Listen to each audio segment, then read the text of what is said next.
नमस्कार। जीव विज्ञान की कक्षा में आपका पुनः स्वागत है। छात्रों, कल हम अग्नाशय के बारे में बात कर रहे थे। अग्नाशय का दूसरा नाम पैंक्रियाज या फिर जो हमने उसको लैंगरेंज की द्वीपिकाओं के बारे में जो हमने पढ़ा था, उससे आपको चित्र के द्वारा पूरा स्पष्ट हो गया होगा। आज हम जो पढ़ने जा रहे हैं वो है, कल मैंने आपको कल भी बता दिया था, आज को रिपीट कर रहा हूँ कि पाचन की क्रियाविधि के बारे में आज हमको पढ़ना है कि पाचन जो है वो किस प्रकार से कार्य करता है या पाचन किस प्रकार से होता है मानव शरीर के अंदर, उसके बारे में आज हम अध्ययन करेंगे।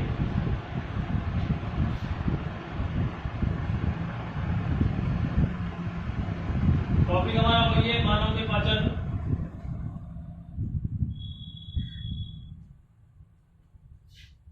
तो पाचन की क्रियाविधि में लिखिए कि पाचन किस हिसाब से किस प्रकार से होता है। मनुष्य में पाचन की क्रियाविधि को निम्न चरणों में बांटा गया है।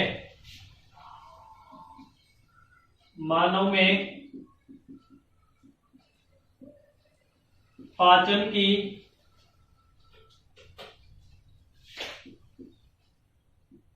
क्रियाविधि को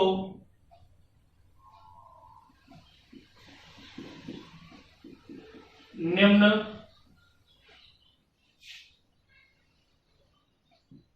चरणों में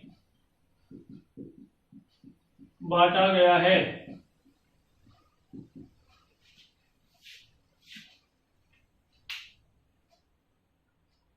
लिखिए, इसमें पहला लिखिए भोजन का अंतर्ग्रहण।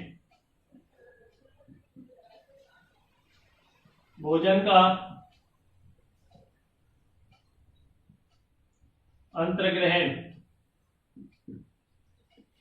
आइए देखते हैं भोजन का अंतर्ग्रहण क्या है। मैंने आपको जब शुरुआत की थी ना, जब भी आपको बताया था आहार नाल के बारे में, हम जब भी पढ़ रहे थे, जब मैंने बताया था मुख गुहा के बारे में, जब हमने पढ़ा तब भी बताया था कि सबसे पहले हम भोजन लेते हैं। भोजन लेने के बाद उसको हम मुख द्वार के द्वारा मुख गुहा में पहुंचाते हैं। तो मुख गुहा में जो पहुंचता है ना, पहुंचने के बाद उसको क्या करते हैं, हम छोटे छोटे टुकड़ों में तोड़ने का कार्य करते हैं। किससे? दांतों के द्वारा। फिर उसको अंदर ग्रहणी के द्वारा कहां पहुंचाया जाता है? अमाशय में पहुंचाया जाता है। अमाशय में पहुंचाने की जो ये क्रिया है, ये अंतर्ग्रहण कहलाती है। लिखिए, इसमें भोजन ग्रहण करने की क्रिया, भोजन ग्रहण करने की क्रिया अंतर्ग्रहण कहलाती है।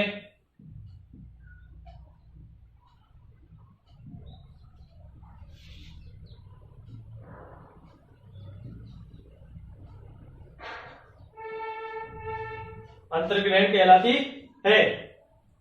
जैसे ही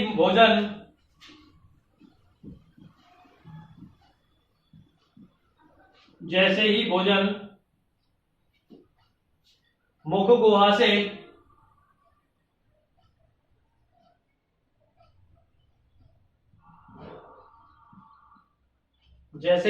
मुख गुहा से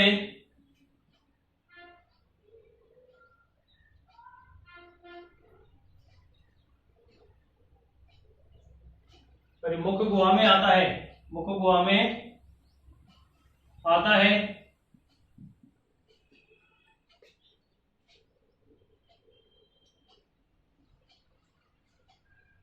तो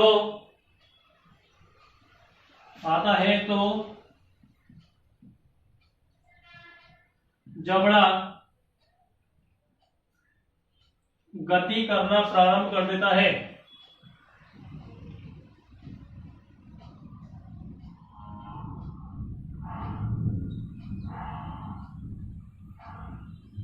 जबड़ा गति करना प्रारंभ कर देता है। अतः स्पष्ट है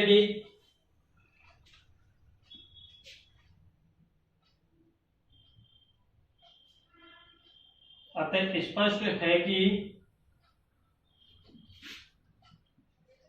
यह एक प्रतिवर्ती क्रिया है।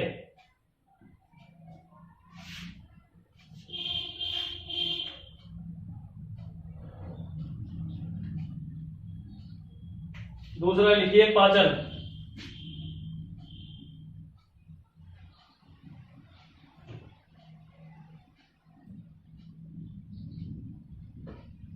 दूसरा लिखिए पाचन। इसमें 1 नंबर डाल के लिखिए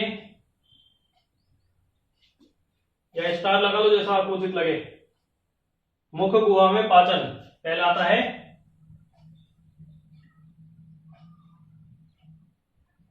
मुख गुहा में पाचन।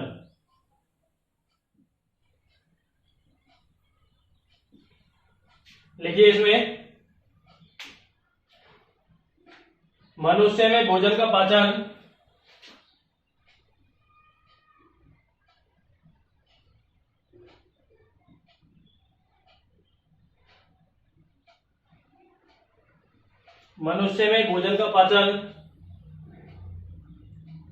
मुख गुहा से शुरू हो जाता है।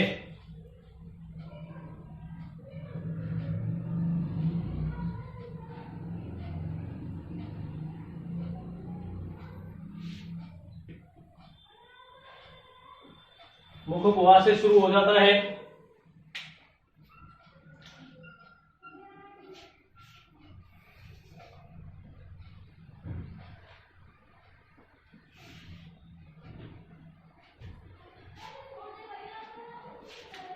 मुख गुहा में भोजन का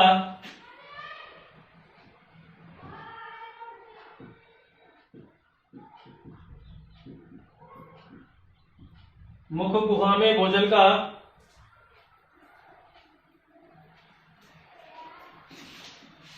मुख गुहा में भोजन का यांत्रिक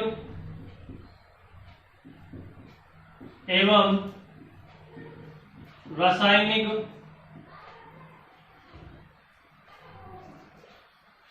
प्रकार से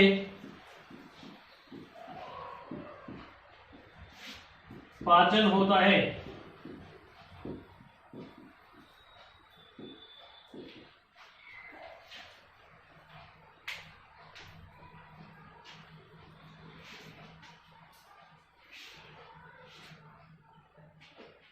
आगे स्टार लगाई, फिर लिखिए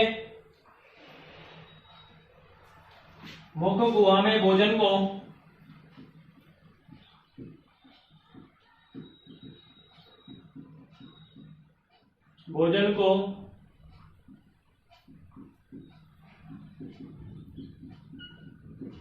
दांतों द्वारा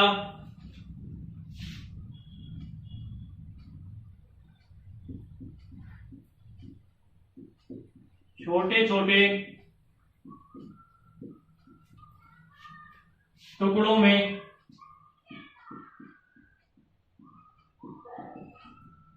तोड़ा जाता है।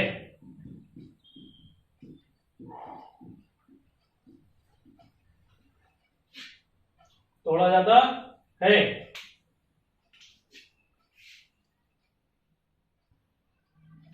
यह एक प्रकार का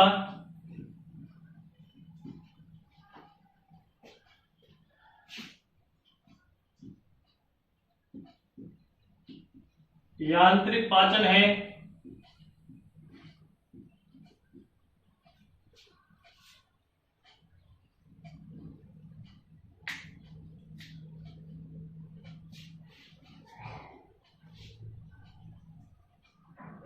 यह एक प्रकार का कैसा है? यांत्रिक पाचन। इसके बाद लिखिए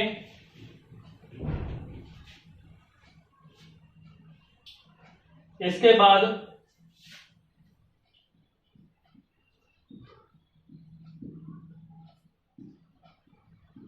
जीव द्वारा, जो हमने पढ़ लिया ना उसी को रिपीट कर रहे हैं हम। इसके बाद जीव द्वारा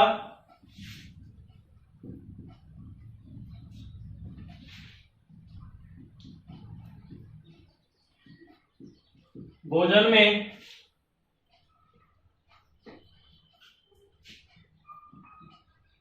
लार मिलाती जाती है।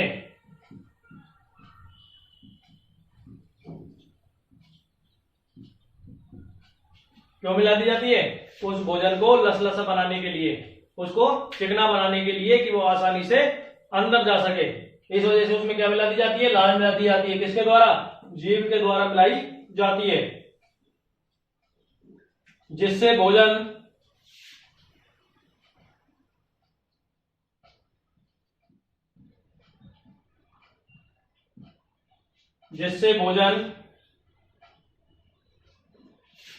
एक लुगदी के रूप में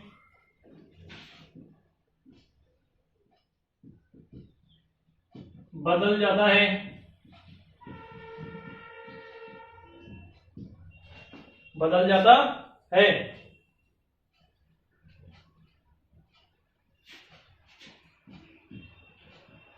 इस लुगदी को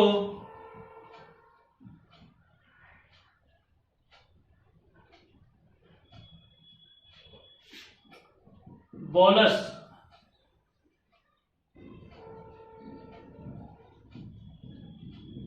कहा जाता है। ठीक है,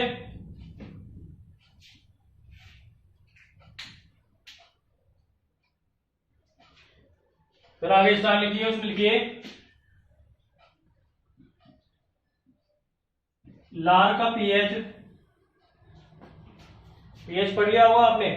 किसी भी अम्ल और क्षार का, किसी भी पदार्थ के अंदर अम्ल और क्षार की मात्रा निकालने के लिए उसमें H प्लस आयन और उसमें माइनस आयनों की मात्रा निकालने के लिए, सांद्रता निकालने के लिए जो स्केल काम में आता है उसे पीएच स्केल के नाम से जाना जाता है। पढ़ोगे आप इसको, रसायन विज्ञान में पढ़ा होगा आपने। लिखिए इसमें लार का पीएच 5.8, जब संख्या 5 से 7 से नीचे होती है, 7 से नीचे होती है तो वो कैसा होता है, अम्ल, यानी 7 से नीचे की ओर बढ़ते जाते हैं, 7, 6, 5, 4, 3, 2, 1, तो अम्ल की मात्रा बढ़ती जाती है। और 7 से ऊपर जाते हैं, 8, 9, 10, 11, 12, 13, 14, तो क्षार की मात्रा बढ़ती है। और कोई भी पदार्थ 7 नंबर पर कैसा होगा, उदासीन पाया जाता है। कैसा पाया जाता है, उदासीन। ये पीएच स्केल का जो क्या है, गुण है। तो इसका मान कितना होता है, 5.8 होता है। ये हल्का अम्लीय होता है। कैसा होता है, हल्का अम्लीय होता है।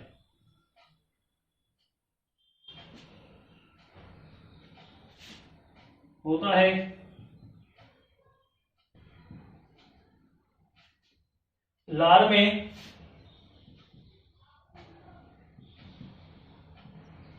टाइलिन,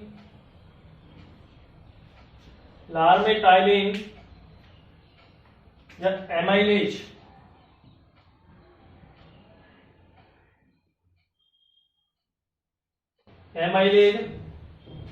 नामक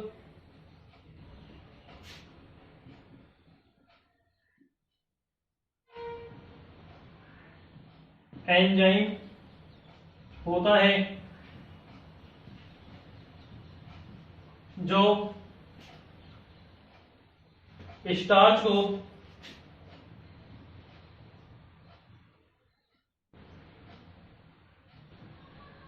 माल्टोस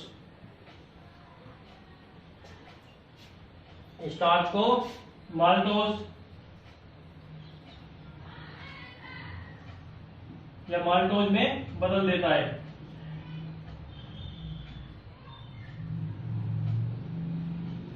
ठीक है, अभी कितने लिखिए, स्टार्च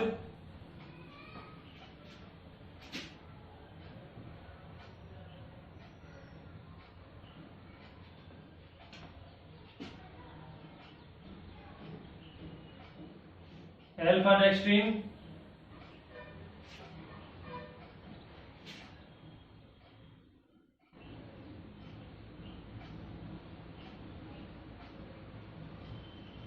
एमाइलेज, पीएच कितना है, 6 से 7।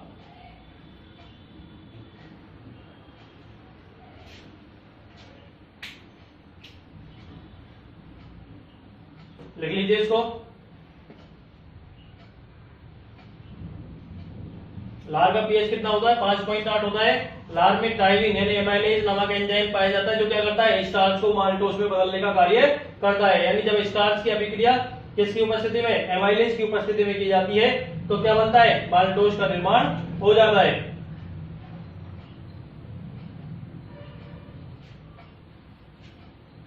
बता रहा हूं मैं।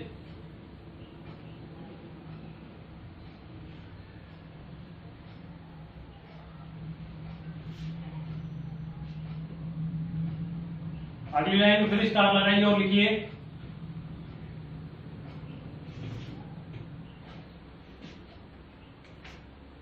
मुख गुहा से बोलस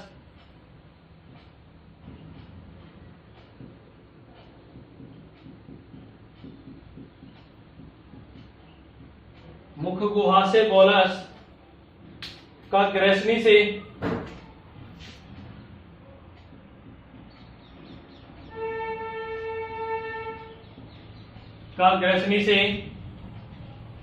होते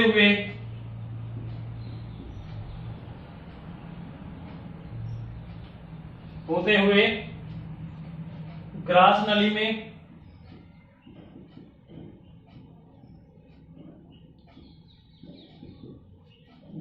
में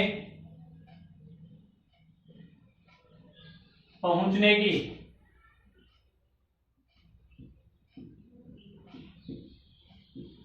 क्रिया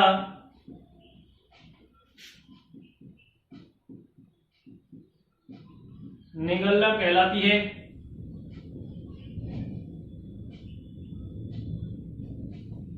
निगलना कहलाती है।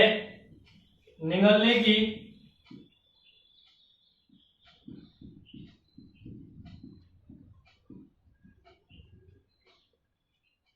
देने लगा होगा साहब, कोई दिक्कत आ रही हो बता देना।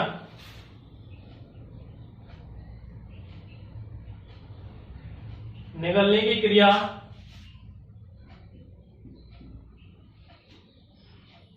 ऐच्छिक रूप से, कैसी,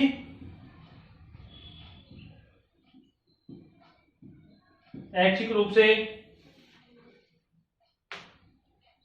प्रारंभ होती है।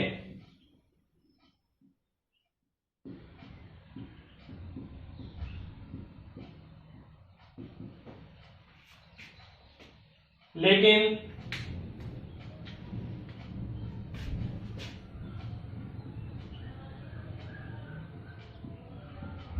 ये क्रिया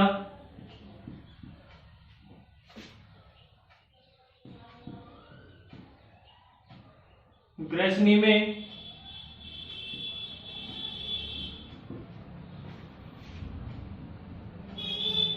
पहुंचते ही अनैच्छिक हो जाती है।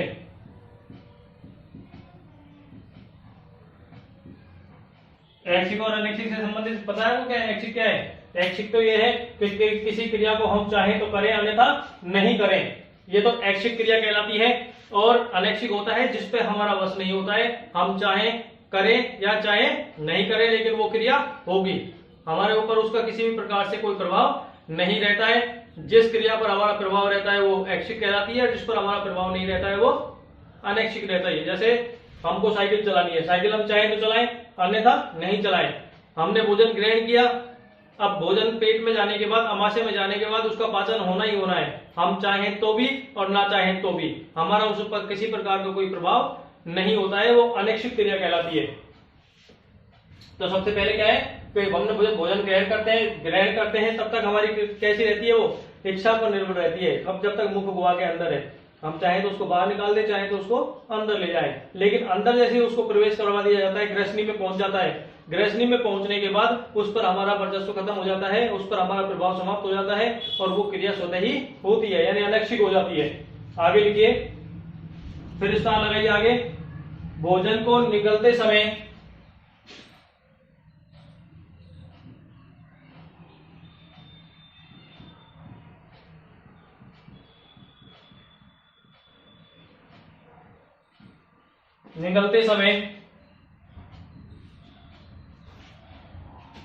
जो हमारे ढक्कन पाया जाता है ना, वो क्या करता है कि भोजन को निगल लेते हैं तो वो ढक्कन लग जाता है। निकलते समय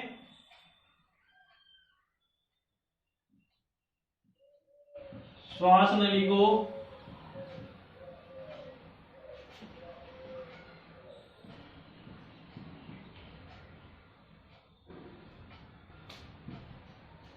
ढक दिया जाता है,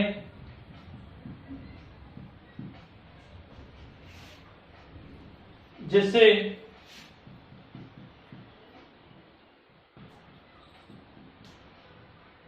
भोजन के कण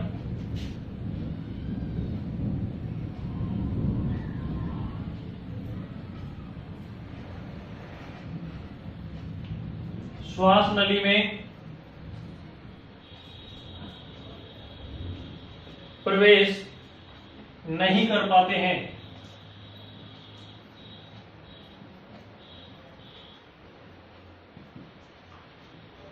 ठीक है,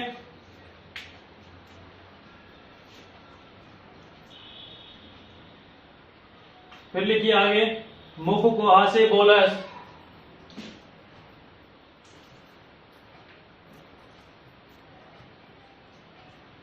मुख गुहा से बोलस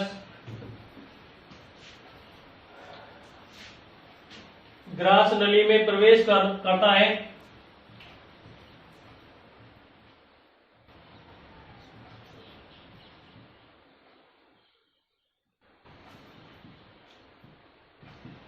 ग्रास नली में प्रवेश करता है। ग्रास नली की दीवार में क्रमांकुंचन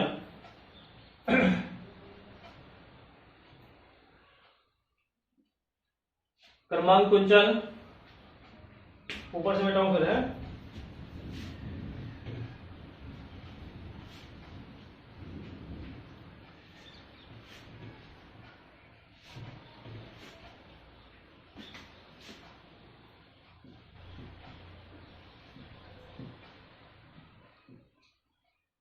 क्रमांकुंचन होते हैं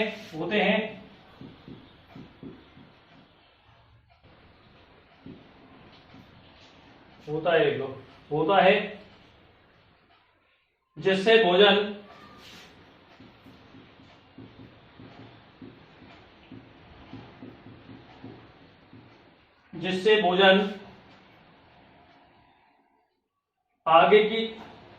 भोजन आगे खिसकता है।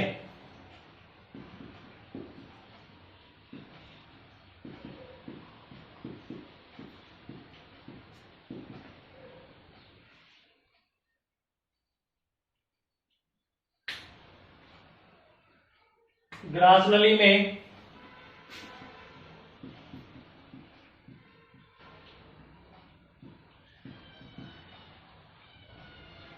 नली में भोजन का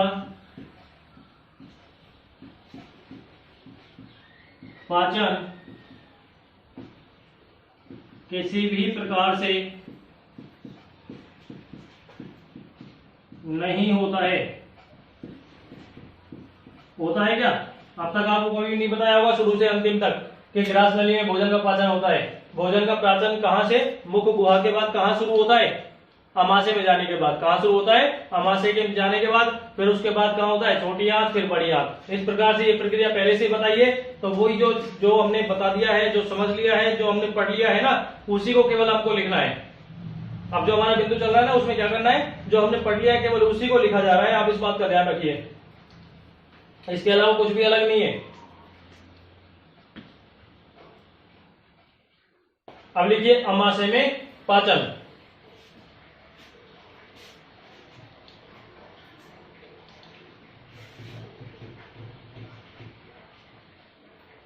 अमाशय में जो पाचन है, अमाशय में पाचन किस प्रकार से किया जाता है? अमाशय में क्या पाया जाता है? किसके द्वारा उसमें पाचन होता है? ये बिंदु थोड़ा बड़ा रहेगा, इसलिए आज आप केवल HCl क्या अमाशय में पाचन टॉपिक लिख के छोड़ दीजिए। इसके बारे में हम अगली कक्षा में बात करेंगे। आप प्रत्येक कक्षा के साथ जुड़े रहें। प्रत्येक जो आपको वीडियो है वो समय समय पर भेजी जा रही है। आप हमारे साथ जुड़े रहिए। हमसे संपर्क में रहिए, आपका धीरे धीरे जो पूरा सिलेबस है वो कंप्लीट हो जाएगा। इसलिए अब हम अगली कक्षा में आपसे बात करेंगे किस पर, अमाशय में पाचन किस प्रकार से किया जाता है। नमस्कार।